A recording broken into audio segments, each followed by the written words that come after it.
Okay, this is GCSE probability, and we're looking at tree diagrams. So tree diagrams are useful when you have two or more events happening. We're going to take a look at a couple of examples here. There are 8 red and 4 yellow cubes in a box. One cube is withdrawn and not replaced. Another cube is withdrawn.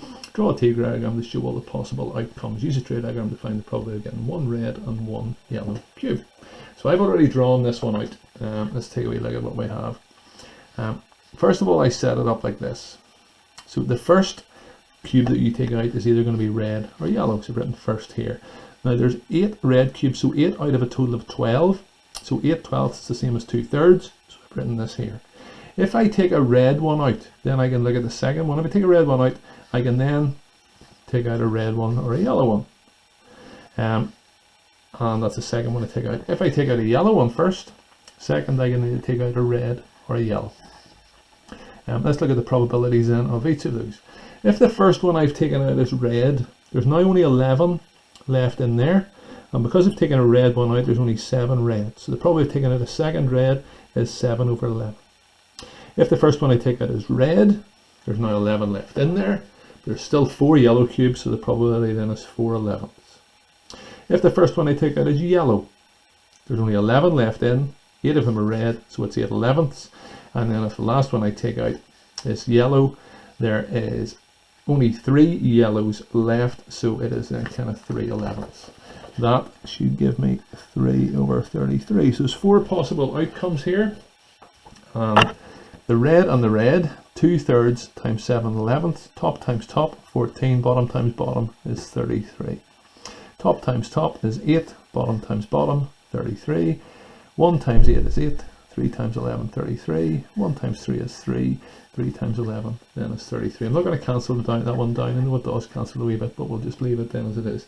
Incidentally, note that 14 plus 8 plus 8 plus 3 does give us 33. So that's all possible outcomes, and that's what we can have.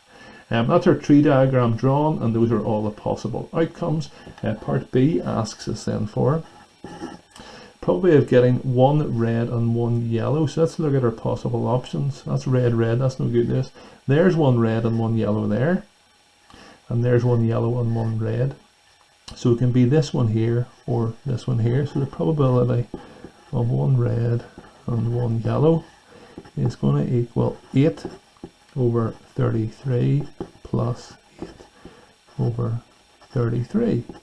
And that gives us then 16/33. So that's my probabilities in for that. Just a couple of points before we move on to our next example.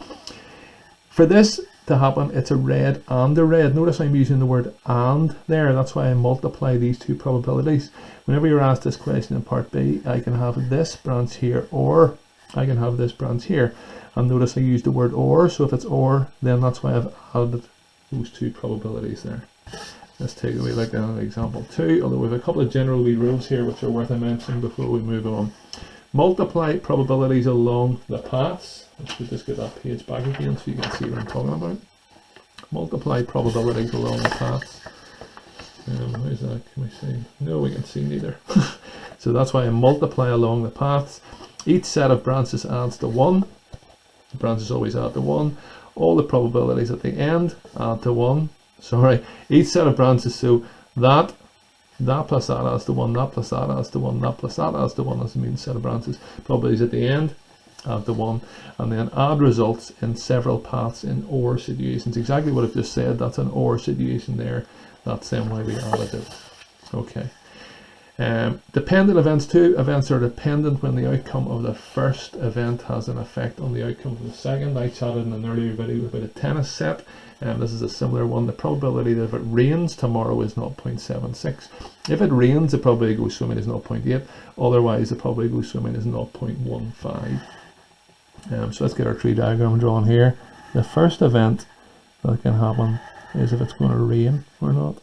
So we're going to have a rain, and then when we write not rain, it's going to be like that.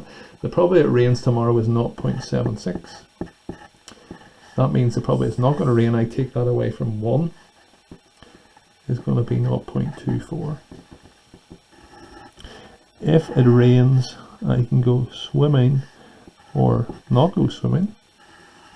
If it doesn't rain, I can go swimming or not go swimming. If it rains, the probability I'll go swimming is 0.8. Then that must be 0.2, taking that away from 1. Otherwise, the probability go swimming is 0.15. And that's going to be 0.85. So those are all my probabilities, and that's them all set up. Hence, find the probability that I go swimming.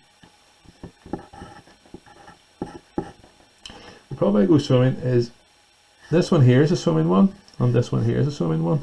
So I need to multiply along these to see what I get.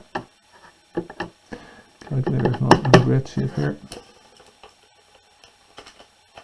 So we're up. So we have 0.8 times 0.76.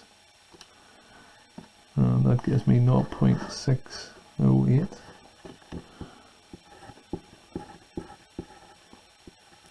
This one here is 0.24 times 0.15.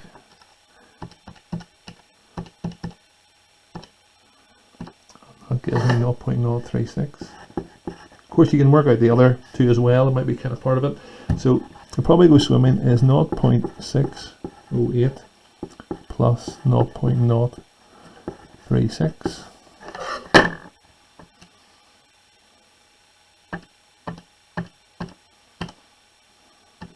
And that gives me 0.6